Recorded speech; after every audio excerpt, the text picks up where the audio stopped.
दर्शक बंधु आपण किभଳି घरे बसी निज मोबाइल साहाय्य आपणक परिवार राशन कार्ड डाउनलोड करेंगे। आसतु ए वीडियो माध्यम जानिबा। दर्शक बंधु आपण जदि राशन कार्ड ऑनलाइन डाउनलोड करने चाहते ताहले आपणक राशन कार्ड रे आपण मोबाइल नंबर लिंक थिबा निहात दरकार। जदि आपणक मोबाइल नंबर लिंक नथिबा ताहले आपण राशन कार्ड डाउनलोड करि परिबे नाही। आपण प्रथमे कोन करिवे, गूगल रे सर्च करिवे ration card download.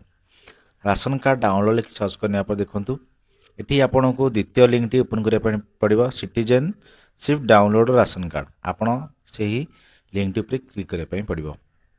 देखिंतु citizenship download ration card पर क्लिक कला पर एटी आपन को सिटीजनशिप डाउनलोड राशन कार्ड एक नूतन पॉपअप शो करिवे। आपण कोन करिवे, एही जो आरसी नंबर लिखा अछि आपण सही आरसी नंबर जगह रे आपणकर परिवार राशन कार्ड नंबर टी आपण एठारे दे देबे। देखंतु आपण पाखे थिबा आपणक राशन कार्ड टी आपण एठा देला परे डाउनलोड राशन कार्ड ऊपर आपण क्लिक करिवे।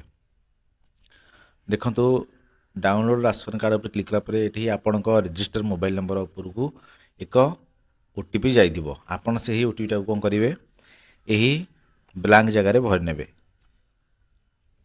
सही ओटीपी टा को एही ब्लैंक जगह रे भर नेबा परे गेट रिपोर्ट ऊपर क्लिक करिवे।